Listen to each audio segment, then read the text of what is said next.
All right, let's just dive right into this because today we are looking at what is absolutely, without a doubt, the ultimate historical underdog story of all time. I mean, we all love a good underdog, right? But this is a tale of literally unimaginable defiance. It's a story that honestly sounds like a Hollywood movie script, but it actually happened. And the sheer gravity of this entire historical event is captured perfectly in the single, incredibly powerful source document that we're going to be breaking down for you today. So get comfortable because we are unpacking how the impossible actually became reality. The American Revolution, how 13 colonies defeated an empire. I just want you to let that sink in for a second. Read it again. The tension embedded in this single sentence is just incredible.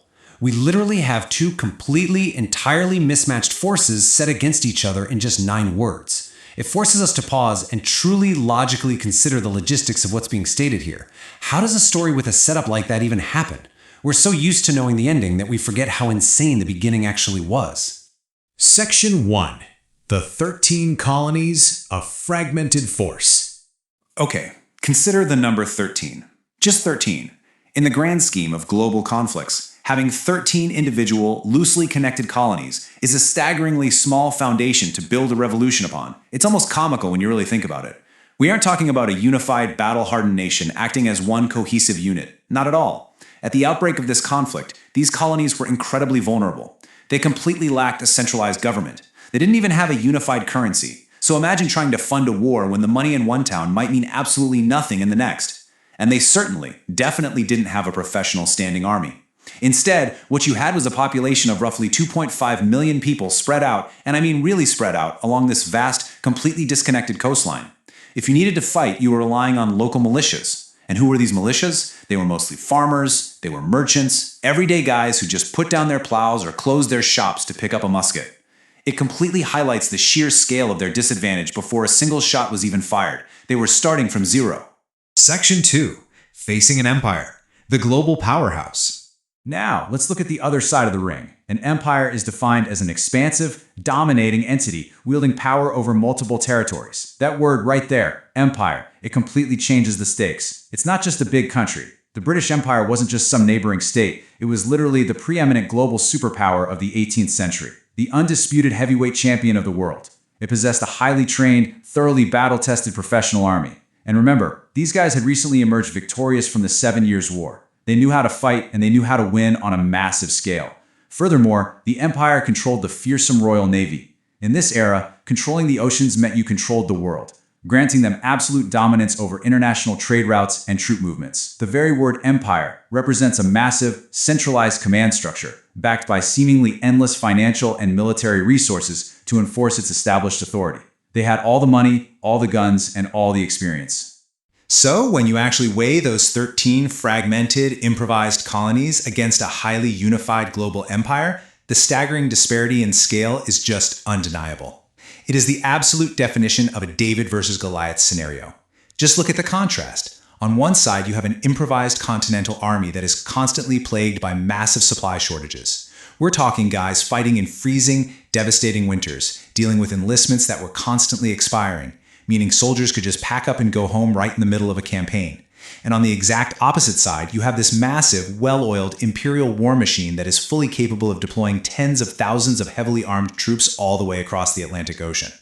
So the burning question is, how do 13 fragmented, disconnected settlements even begin to challenge an expansive, dominating entity that holds literally all the leverage? Logically, it shouldn't even be a contest. Section 3. Defeating the Empire, the impossible outcome. Which leads us directly to the most natural, unavoidable question of this entire explainer. How did they actually do it? Well, to pull this off, it required entirely changing the rules of engagement.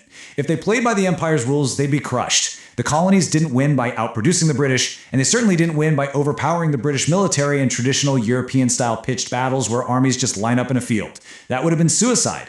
Instead, they got creative. They essentially weaponized their own vast, rugged geography. They used the enormous landscape of the American continent to stretch British supply lines to their absolute breaking point. It's really hard to fight a war when your backup is an ocean away and your target keeps retreating into the wilderness. On top of that, they utilized unpredictable guerrilla tactics to constantly harass and wear down the opposition's resolve. Hit and run, ambush, and exhaust the enemy. But even that wasn't enough on its own.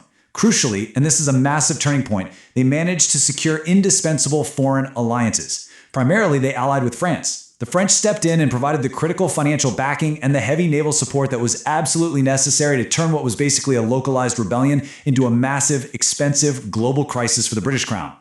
Ultimately, the entire strategy was fundamentally one of attrition. It wasn't about conquering the British, it was about surviving.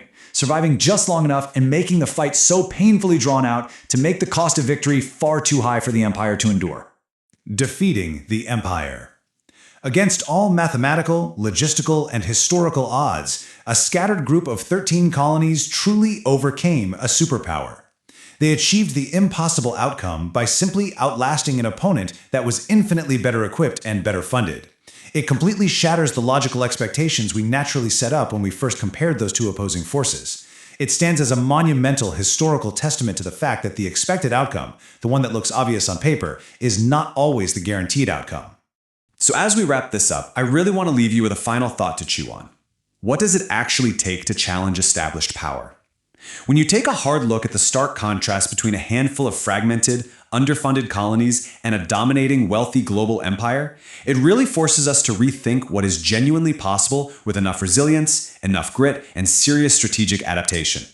It leaves us fascinated, it makes us want to explore the much deeper mechanics of this incredible history, and it serves as a powerful reminder that sometimes, just sometimes, the ultimate underdog actually wins.